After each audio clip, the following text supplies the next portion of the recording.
Honey, what is going on? What are you talking about?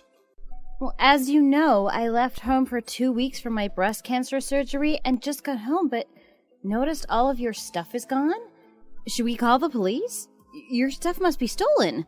I thought you were home even though I wasn't. When did the break-in happen? Was 2 weeks too long? But when I look around, it seems only your stuff is gone. It's strange. Why only is your stuff missing when mine is still here safe and sound? No, you're talking about my stuff being gone. No worries, I did it. I took them out, so you don't need to call the police. It wasn't stolen. It was voluntarily taken by myself. Excuse me? What do you mean by you took them by yourself? Why, though? Why would you leave home with all of your stuff? Because I don't live there anymore. Are you kidding me? What's that supposed to mean? Why don't you live here anymore?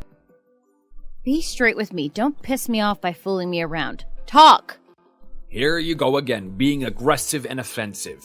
This must be the reason why you got cancer. Why can't you be gentle and tender just like other women? Indeed, when it comes down to it, personality plays a pivotal role in shaping our lives and influencing the outcomes we experience. It permeates every aspect of our being, from our thoughts and emotions to our actions and interactions with the world around us.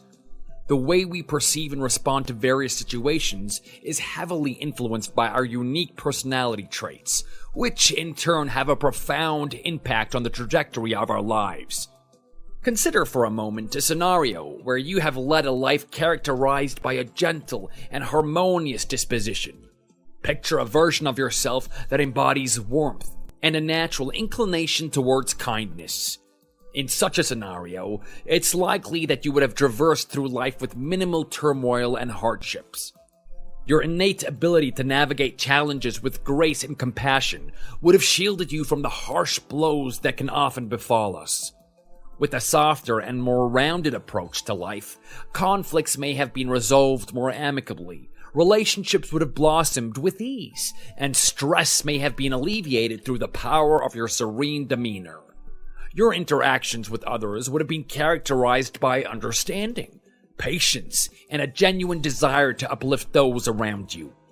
Consequently, the ripples of positivity emanating from your actions would have created a nurturing and supportive environment, further enhancing your own well-being.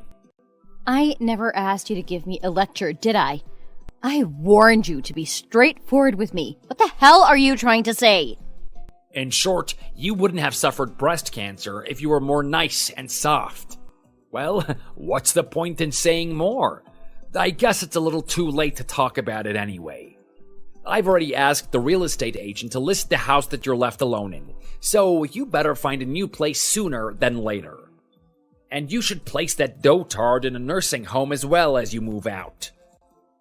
What was that again? It was you who took care of my mother for the past 15 years, wasn't it?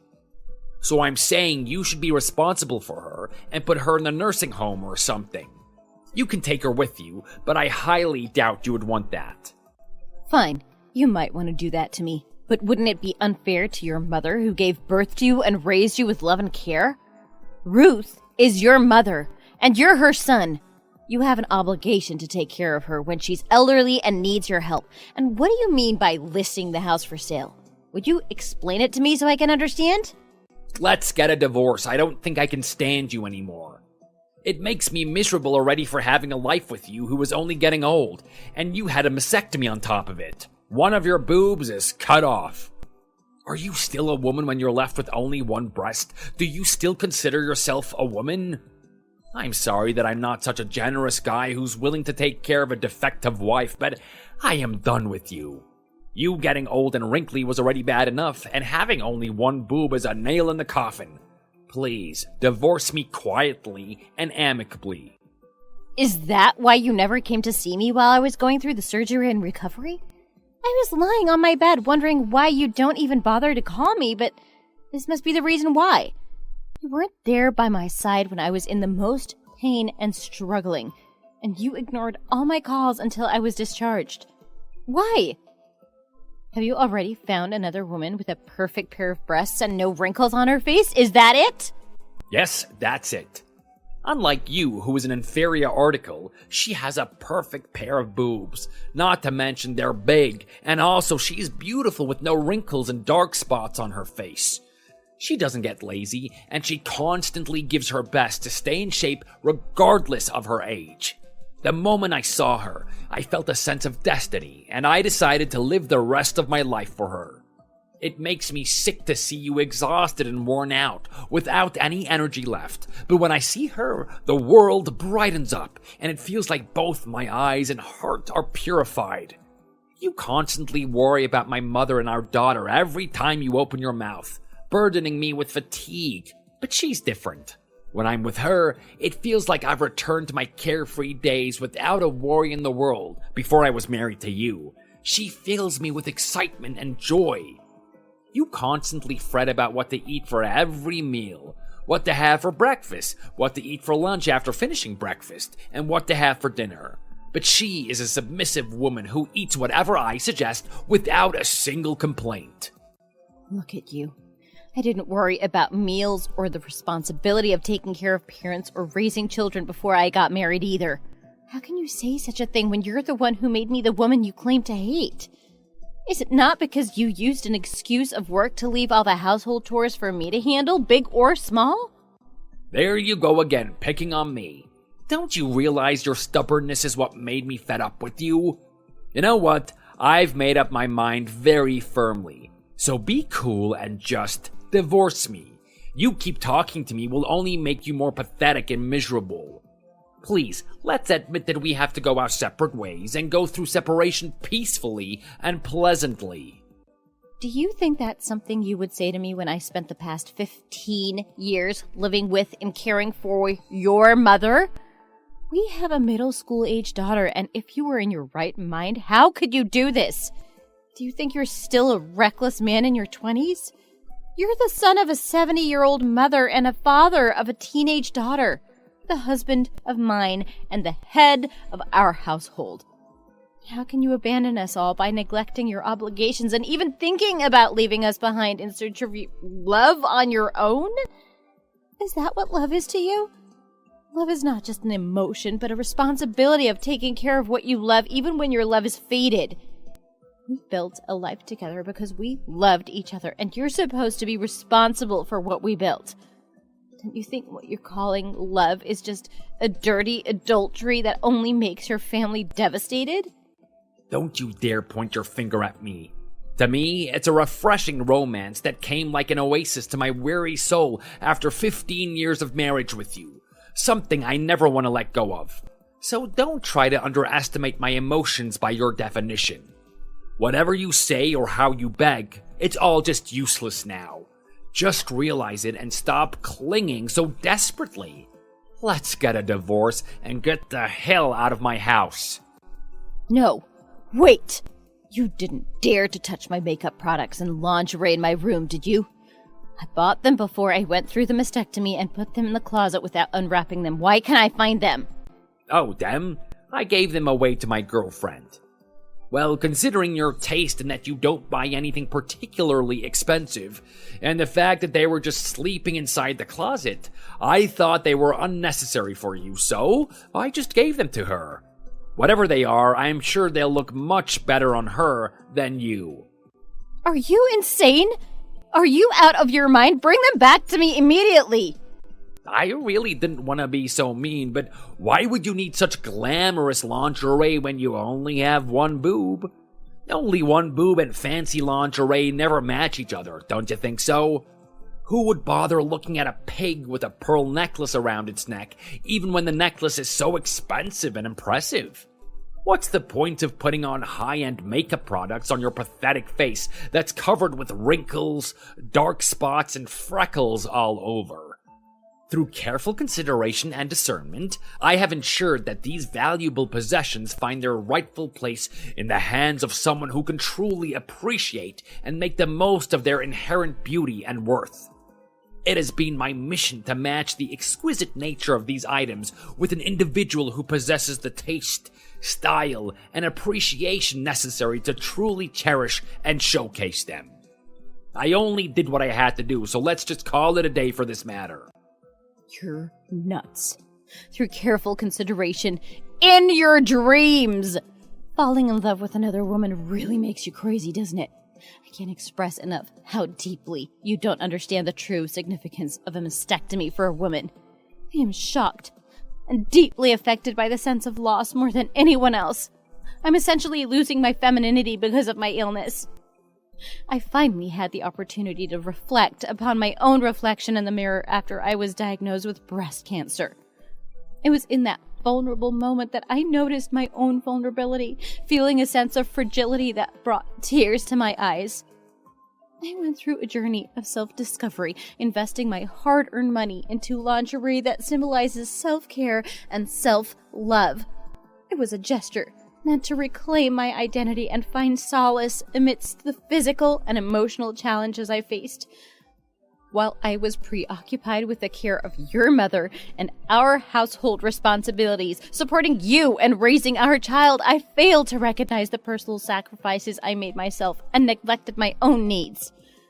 It deeply saddens me to realize that I didn't prioritize my well-being or contribute to my self-nurturing journey amidst the demands of daily life.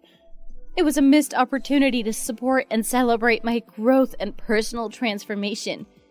I had to pay a great deal amount of money for the lingerie and makeup products, but I felt joy and self-satisfaction for the first time in a long time. They represented not just material possessions, but the embodiment of my happiness and self-expression. They were meant to be a reminder of my worth, allowing me to embrace my femininity and take pride in my appearance. It brought me joy to imagine adorning myself with beautiful lingerie and enhancing my features. However, you dared to hand these cherished possessions of mine to your mistress without my knowledge or consent? You failed to recognize the immense sentimental value and personal attachment I had toward these items. You didn't even try to learn, did you? It's truly devastating, and I feel hurt and betrayed by you. No matter how eloquently you put it, the fact remains that everything was purchased with my own money. It seems unjust to say that these items were bought with your money because you're a full-time homemaker who doesn't have the abilities to support yourself independently without my financial help. If I hadn't taken full responsibility for taking care of your mother and managing the household, would you have been able to focus on your work?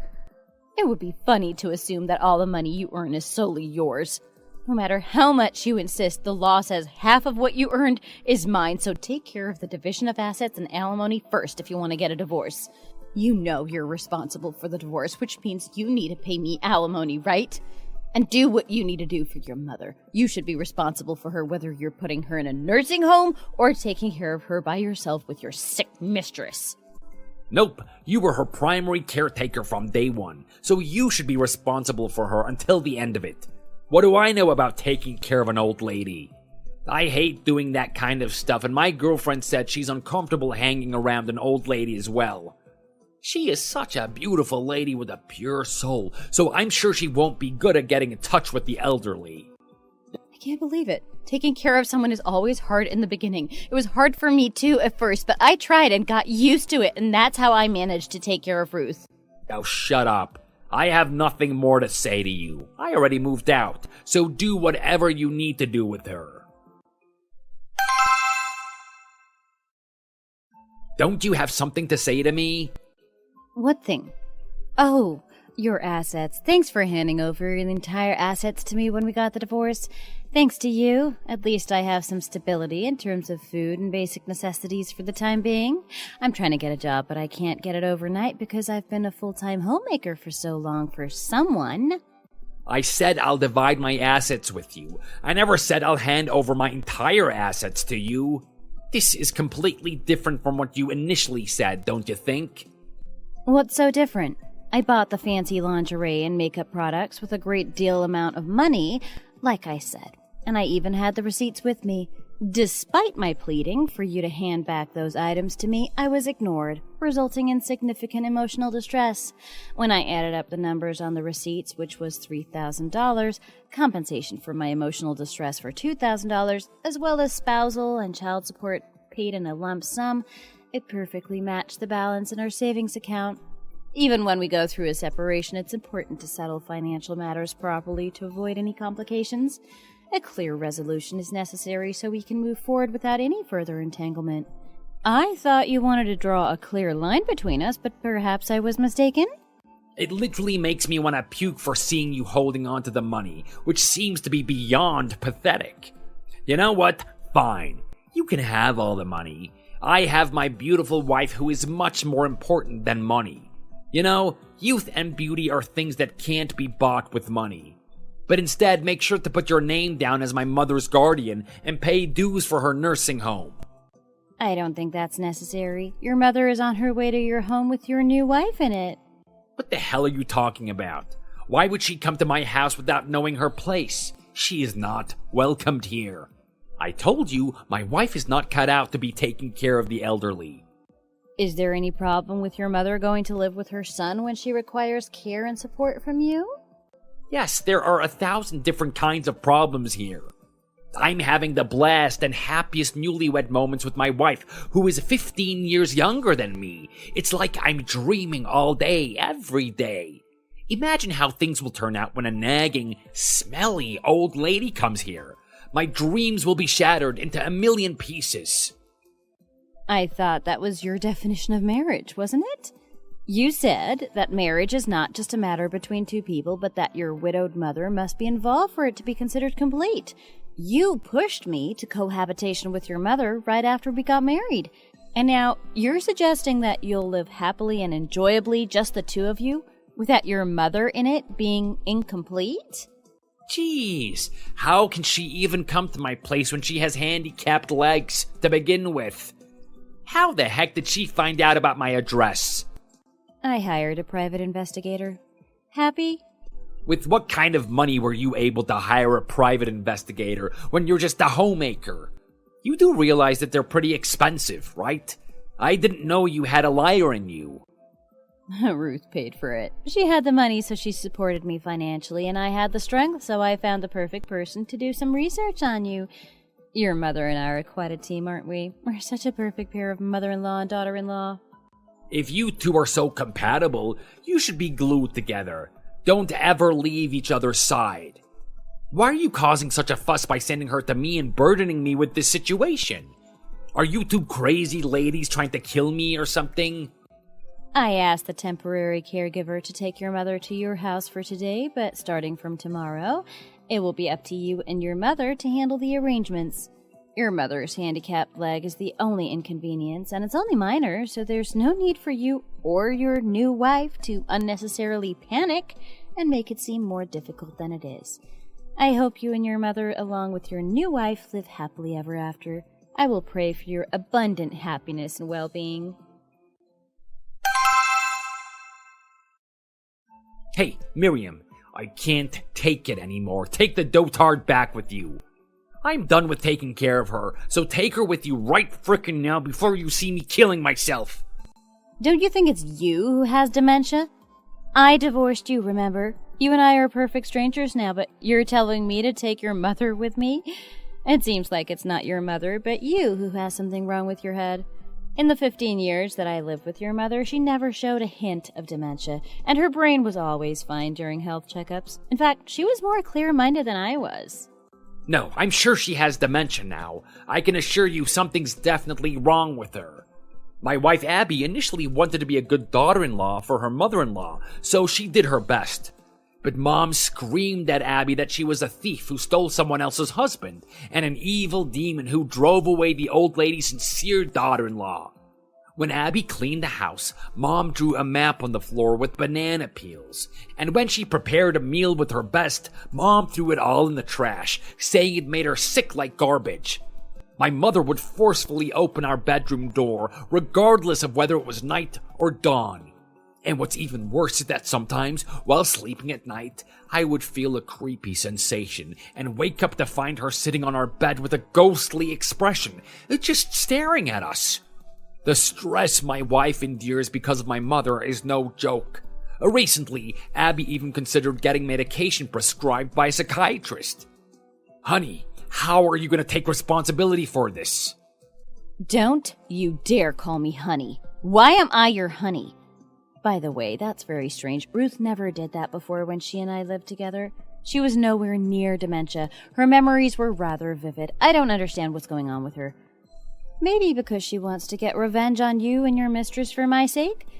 Now I understand the reason why she insisted on living with you.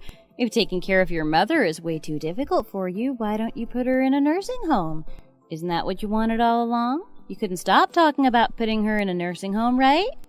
Of course I tried to put her in nursing homes already. Nursing homes? Plural? What happened was that I had to put her in 3 different nursing homes within a month, and she was kicked out from all 3 of them. They said that she was yelling all day and night at the nurses and staff. She even cursed at them. They tried to keep her, but they just couldn't anymore. They said that she's worse than dementia patients when she's not even a dementia patient. They can't stand her. The house we lived in together, the one I asked the real estate agent to sell for me, it's not been sold yet, right? I'll let you live there for free for the rest of your life, so please just take the old lady back at once. Abby might ask for a divorce if things keep going this way, and that's the last thing I want to do in this world. I really don't want her to be upset enough to ask me for a divorce. I can tell that she's reached her limit already and is utterly exhausted. Oh, I am so scared right now. I don't understand why I need your permission for me to live in my own house. What? Why is that your house? That's my house, remember? Do you have dementia as well? Why is that your house? Your name is on the title, but it actually belongs to Ruth. Strictly speaking, it's my house now. She transferred the title to me. She showed me her gratitude for being her hands and feet for the past 15 years by gifting this house to me. I guess you didn't know, huh? No way. Give it back to me right now. I'm her son, which means I'm entitled to it. You're nobody because we're divorced, remember? Shut up and stop. Don't ever call me again, except when you need to discuss something regarding our daughter. Today's the last day of listening to your crap. Be happy with your wife or whatever. After what happened, I learned that my ex-husband ended up divorcing his mistress. She couldn't bear Ruth mistreating her and eventually chose to leave him. When Ruth called me and said she drove the devil away and that I should let go of the resentment and live happily, I couldn't help but burst into tears. Although I became estranged from my ex-husband, Ruth will forever be the only mother-in-law in my heart, and I couldn't bear to leave her behind. I tried to bring her back, but she firmly refused and chose to reside in a nursing home. She said she's a sinful mother for having a problematic son and that she would never want to burden someone's precious daughter to take care of her. Thankfully, she's now in a nursing home that's only 15 minutes away from my home, so I visit her as often as I can with my daughter. I feel grateful that despite everything, Ruth and I can maintain a relationship because of my daughter. Do y'all think the same way?